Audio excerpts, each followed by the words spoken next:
The belief that consciousness or awareness is fundamental to reality is an ancient philosophical idea. It can be found in the writings of many Eastern and contemplative traditions, such as Buddhism and Hinduism, as well as in Western traditions, such as in the philosophy of ancient Greece, in Platonic idealism.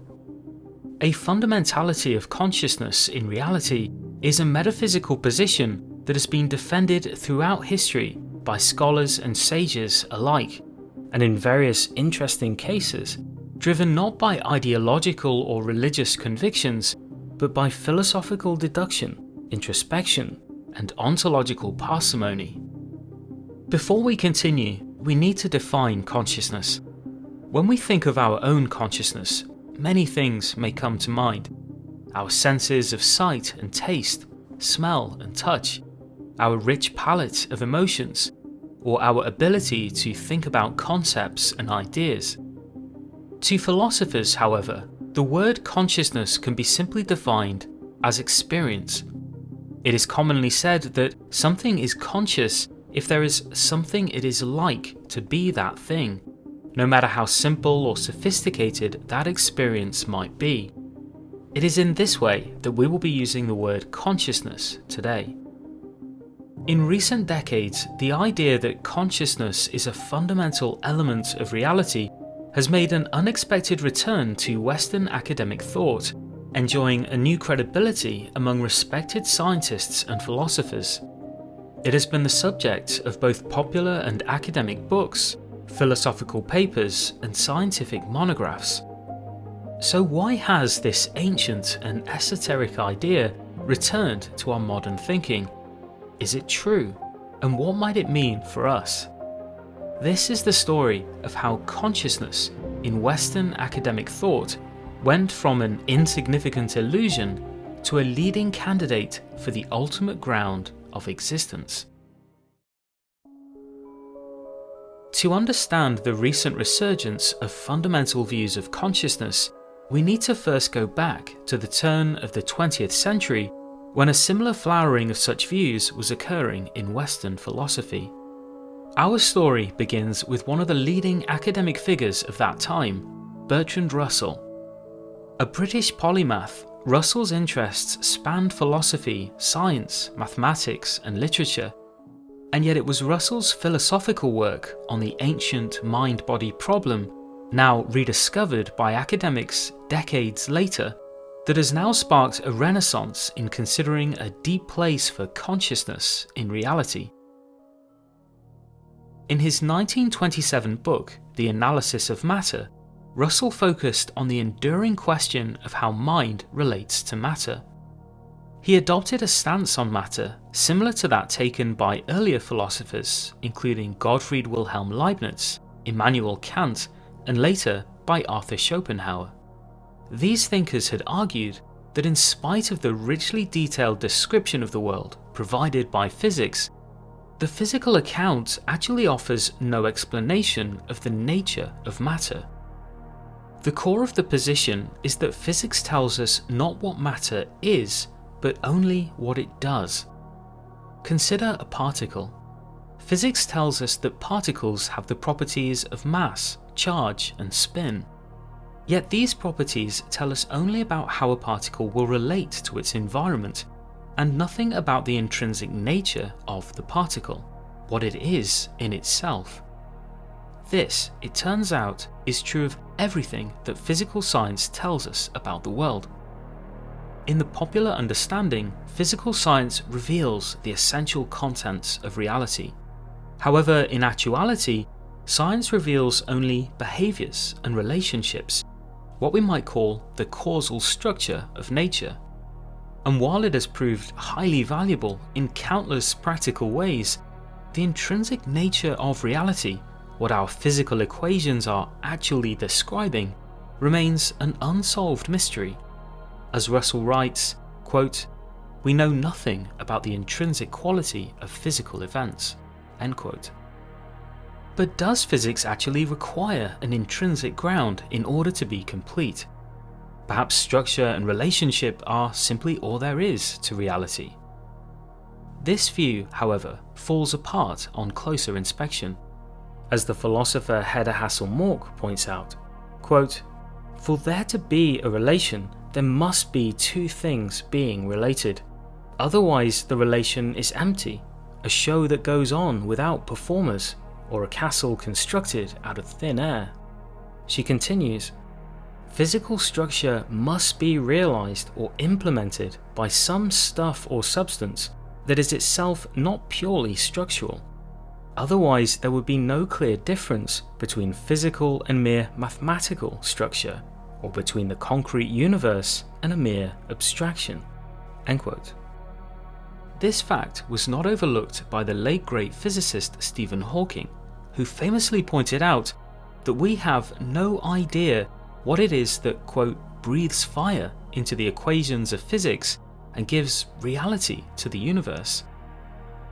It would seem that there must be some essential ground to which our physical equations actually point, and without it, as Russell argued, our account of reality will never be truly complete.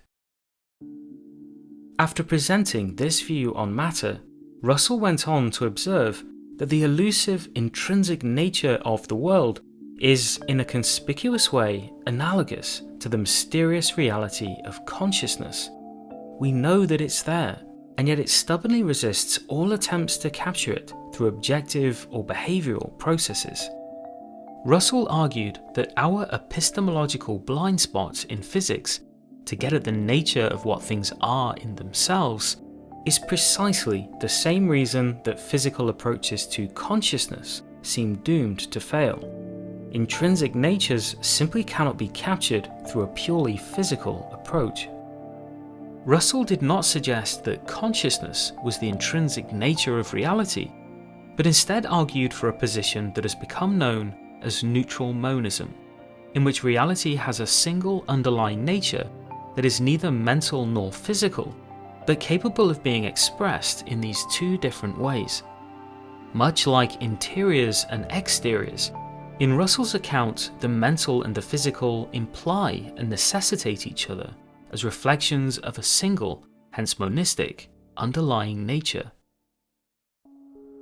In the 1920s, Russell's arguments sparked interest among several leading academics of the time, most notably in Arthur Eddington.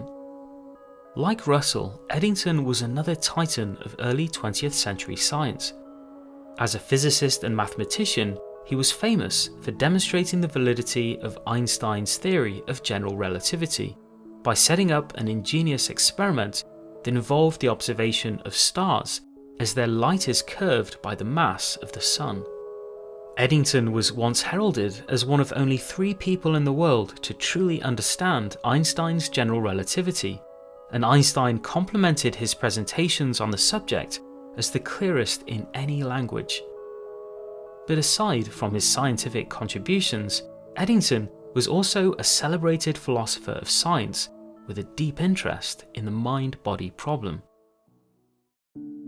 In 1927, at the same time that Russell was developing his neutral monism, Eddington was invited to give a series of lectures at Edinburgh University in Scotland for the prestigious Gifford Lectures, a long-running annual event considered by many to be among the highest honours in a philosopher's professional career. It was in these lectures, and then in his later writings, that Eddington outlined a compelling solution to the mind-body problem.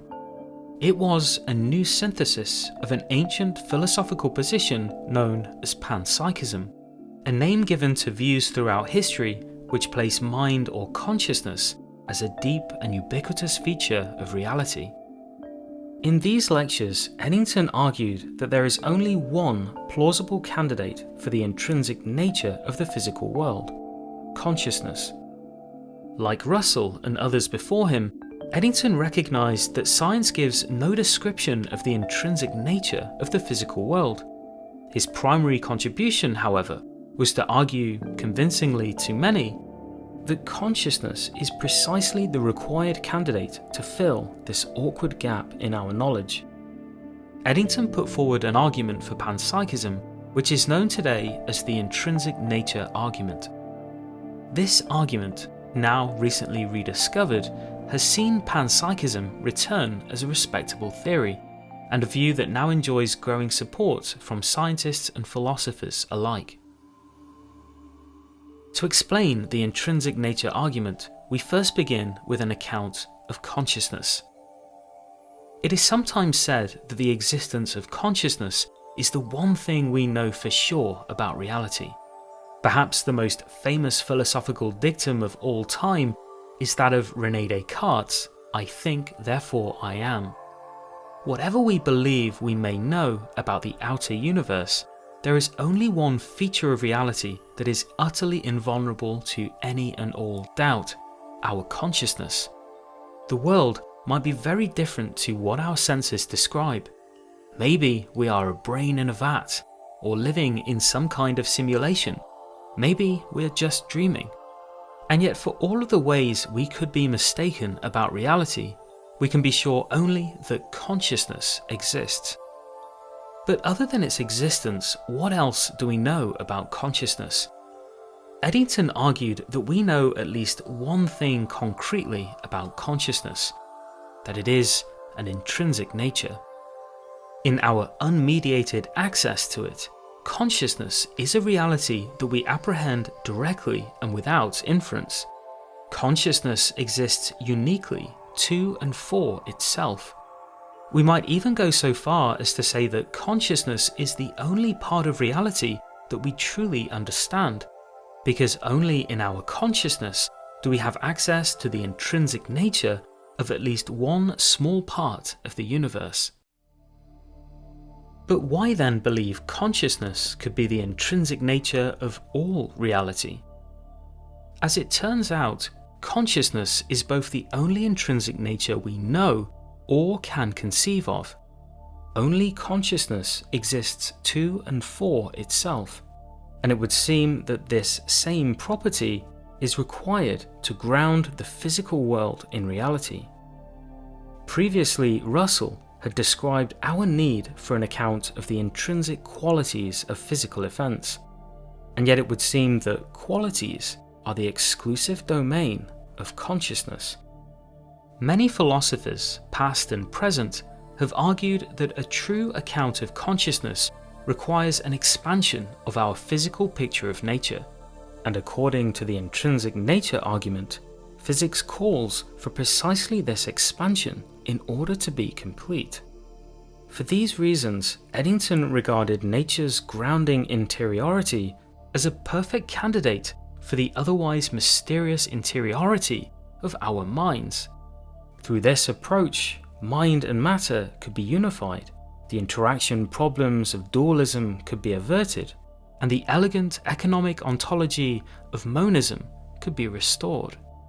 As Eddington concluded, quote, "All through the physical world runs that unknown content, which must surely be the stuff of our consciousness." End quote. An idea lost to history. It is arguably due to the turbulent events of the 20th century that this earlier flowering of panpsychism came to an end.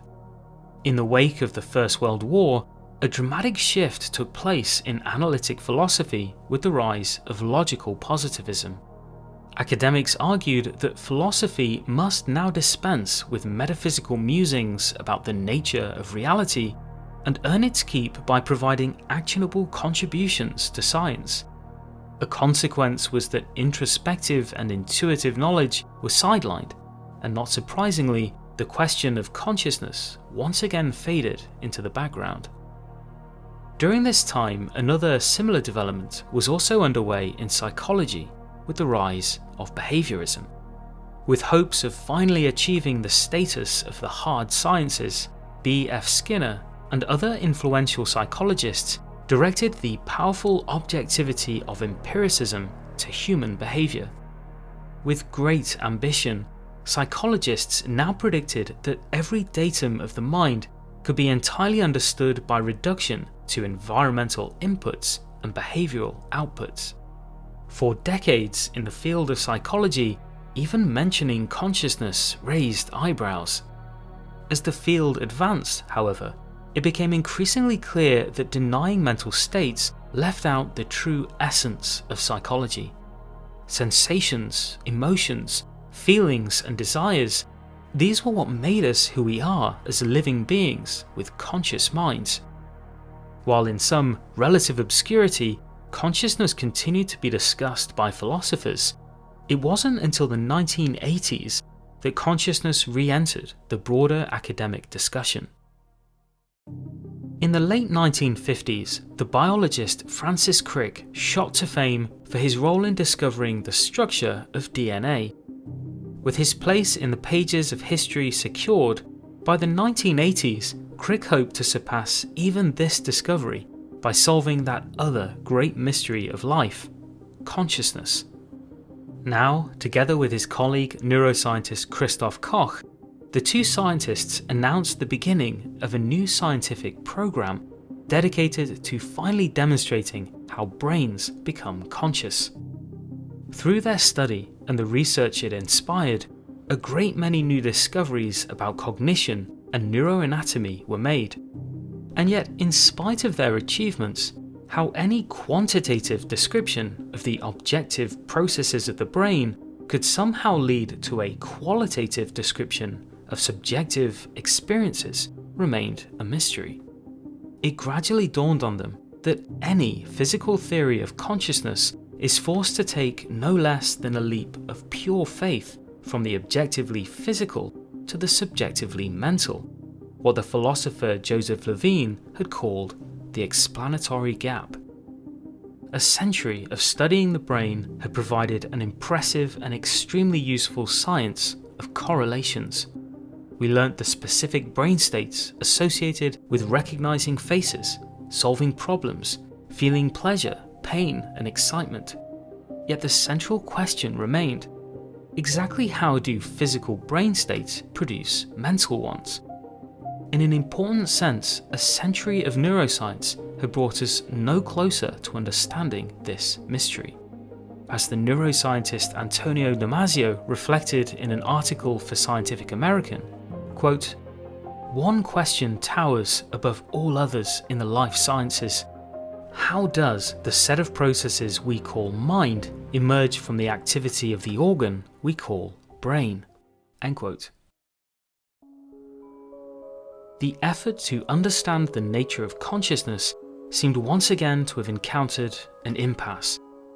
And yet, while Crick and others collided with the ancient mind-body problem, several philosophers were now rediscovering strands of Russell and Eddington's previous work. Among these philosophers were Thomas Nagel, Galen Strawson, David Chalmers, and William Seeger. It seemed that between them, Russell and Eddington had discovered an attractive middle path for solving what was now being called the hard problem of consciousness.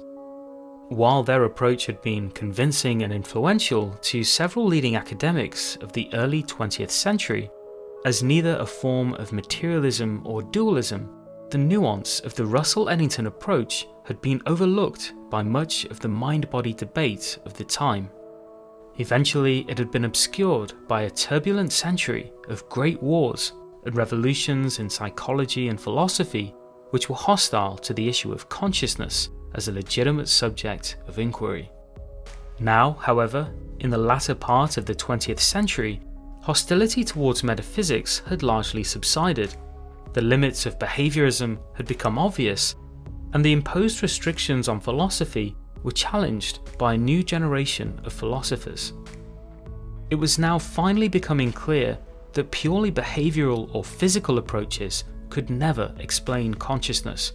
A growing minority of first philosophers and later neuroscientists began to argue that consciousness could never emerge from exclusively physical processes.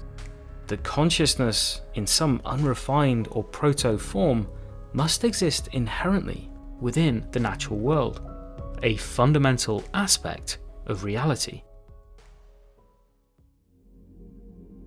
Space, time, mass, and charge are all considered to be fundamental features of the world, so called because they cannot be defined by anything more basic. Historically, the advancement of science has always led to the introduction of new fundamentals, and with them, the expansion of our scientific picture of the world. Now, for a small but growing cadre of thinkers, we are now at another such critical moment in history when a new fundamental must be recognized. This time, it is consciousness. Instead of being a field-specific problem in neuroscience, the mind-body problem looks increasingly to be an issue that extends to our entire understanding of the physical world. As the philosopher Thomas Nagel wrote, quote, "The mind-body problem is not just a local problem, having to do with the relation between mind, brain, and behavior in living animal organisms. It invades our understanding of the entire cosmos and its history." End quote. While panpsychism has now returned as a respectable theory, it is not without its critics. Panpsychism, for many, is just too weird to be true. And yet the weirdness of a theory is not evidence against it. Indeed, a similar association once cast a shadow over quantum physics, a field derided by Einstein for its, quote, spooky actions at a distance. Today, quantum physics is widely regarded as the most powerful physical theory ever conceived, and its so-called spooky actions have been widely demonstrated. Indeed, Einstein's own theory of special relativity tells us that time slows down for objects as they accelerate, a now scientifically demonstrable fact that is at the same time profoundly counterintuitive, with no basis in our ordinary experience of reality. The panpsychist view that the interior quality of our minds is continuous with the intrinsic inner nature of the world might sound very strange, and yet history teaches us to keep an open mind to counterintuitive theories and judge them not by how they seem to us, but by their elegance and explanatory power. To the panpsychist, it is materialism that is the unintelligible position. Through the Russell-Eddington approach, we can see that physics less reveals the nature of reality than it is silent on the question, taking its physical description as the totality of what exists, begins to look like a classic case of confusing the map with the territory, and the resulting materialism less an account of the nature of reality than the absence of one. Now, to a growing number of thinkers, only panpsychism unifies the mental and physical facts of existence and places them in necessity of each other. Alongside concerns about the strangeness of this view, there are common misconceptions about what panpsychism actually entails. If consciousness is somehow fundamental, must we now believe that rocks, tables, and chairs have conscious minds? In fact, no serious thinker has defended such claims. A complex mind requires a complex organization with the specific capacity of aggregating a fundamental aspect of consciousness. There are now several scientific theories which begin with a fundamental view of consciousness. One such theory that has been widely discussed is integrated information theory, or IIT. Developed by neuroscientist Giulio Tononi, IIT is considered by many to be the leading scientific theory of consciousness today. It is also conspicuously a form of panpsychism. The theory asserts that information, by its very nature, has both a physical and mental pole, and that when information becomes integrated inside a system, an integrated consciousness emerges. In this respect, IIT is reminiscent of Russell's neutral monism, where the physical and mental are unified aspects of a more primary reality of information. Tononi and his colleagues have developed methods for gauging the integrated information present in the brains of patients in their laboratory. They appear to show that the presence of greater amounts of integrated information does indeed correlate with the presence of consciousness. IIT also successfully predicts which centers of the brain are associated with consciousness. For example, why the cortex, is so central to consciousness in humans, even though it has far fewer neurons than the cerebellum, which can actually be removed with only minor disruption to consciousness. The reason, according to IIT, is that the neurons of this area are significantly less integrated than those of the cortex, and this is precisely what examining the neural structure of the cerebellum reveals: many more neurons than the cortex, yet much less integration between them. But Tononi's theory does not confine consciousness to brains. IIT predicts that integrated information, and therefore some amount of consciousness, exists all around us in all sorts of things. According to the theory, every living cell, every electronic circuit, even a proton consisting of just 3 elementary particles, possesses something, albeit but a glimmer, of consciousness. As Tononi has put it, quote, "Consciousness is a fundamental property, like mass or charge. Wherever there is an entity with multiple states, there is some consciousness. You need a special structure to get a lot of it, but consciousness is everywhere. It is a fundamental property." End quote. Tononi's theory does have its critics, including among supporters of panpsychism. For example, his theory takes no account of the interconnected reality of the quantum world, and some increasingly argue that quantum effects, such as entanglement between brain processes, may yet be discovered to play an important role in the unified nature of conscious minds. But whether or not IIT is correct, it successfully demonstrated to the scientific community that testable forms of panpsychism can be developed. It also revealed that such a theory could have extremely important medical applications, such as determining if consciousness exists in unresponsive coma patients, or the full effectivity of anesthetics.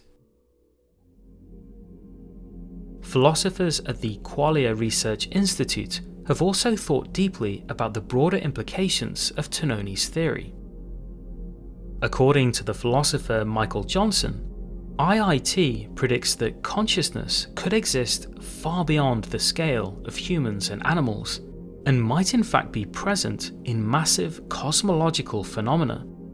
Black holes, for example, the surfaces of which are predicted to contain massive amounts of integrated information, could also have an enormous amount of consciousness. Johnson also tentatively speculated that for the same reason, the Big Bang could itself have been a massive experience, a climax of cosmic symmetry echoing into infinity. Neuroscientist Christoph Koch, who began his career as a materialist working alongside Francis Crick, now takes panpsychism very seriously. Describing his radical shift in perspective, he writes, quote, "The entire cosmos is suffused with sentience. We are surrounded and immersed in consciousness. It is in the air we breathe, the soil we tread on, the bacteria that colonize our intestines, and the brain that enables us to think." End quote.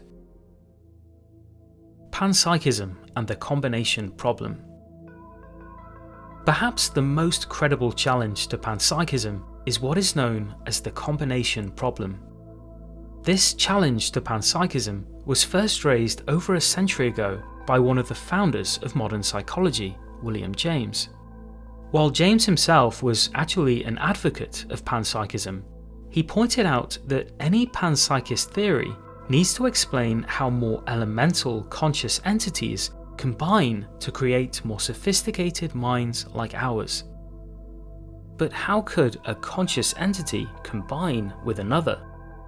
As the philosopher Sam Coleman has pointed out, it is the essence of a conscious entity to have a specific viewpoint that excludes other viewpoints. Under this definition, it's very difficult to conceive how multiple simple conscious entities could combine to become one.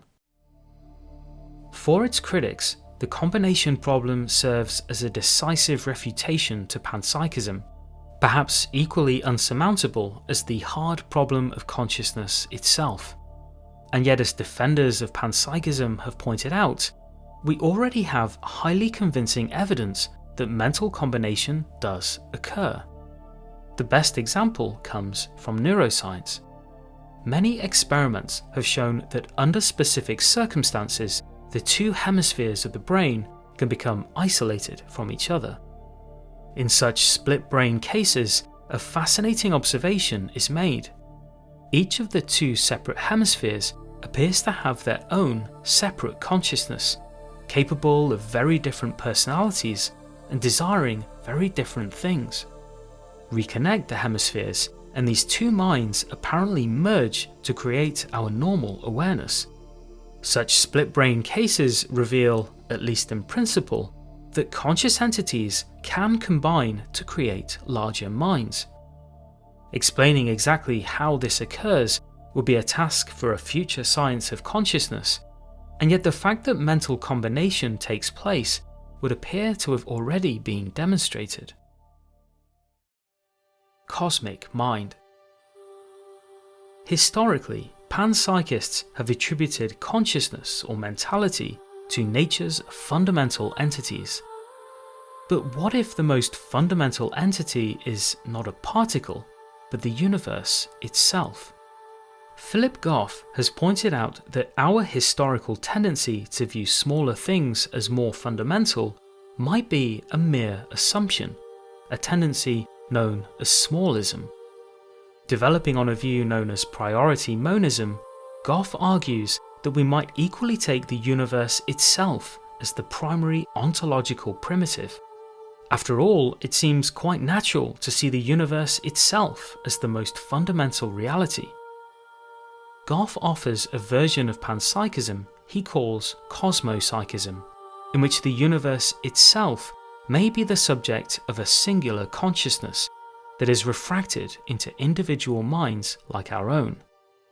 After all, if panpsychist theories are to take account of modern physics, they must transcend the atomistic thinking of previous centuries, and now accommodate the holistic fabric of reality revealed in the quantum. Might the probabilistic field that underpins classical reality now be thought of as perturbations in consciousness, that they are, as the philosopher Andrés Gómez Emilson has put it, fields of qualia? In Bertrand Russell's early work, he had been highly critical of a position known as ontological idealism, a philosophical view in which the physical world consists entirely of projections in consciousness. And yet the species of panpsychism developed from his later work in some ways has a lot in common with ontological idealism. In very general terms, panpsychism argues that the physical world contains a fundamental aspect of consciousness. Ontological idealism, on the other hand, views a fundamental consciousness as containing the physical world. Through this framing, we can see that the two positions are split on the issue of whether consciousness contains the world or vice versa. And yet the real difference between these views may come down to little more than a matter of perspective. That just like interiors and exteriors, mind and matter imply and necessitate each other. Indeed, it has often gone unrecognized that the modern Russell-Eddington panpsychism is itself a form of idealism. The apparent conflict between panpsychism and idealism might be just a matter of from which side we choose to begin. Ontological idealism has often been criticized for failing to grant sufficient reality to the physical world, and for failing to account for the deep regularity between our individual perceptions of nature, why the world is so consistent and predictable. The emerging panpsychism, on the other hand, preserves our highly useful and detailed physical description of nature, yet grounds it in reality. It also finally offers an explanation for why the physical world requires consciousness as the essential realizer of physics and the basis upon which anything at all exists.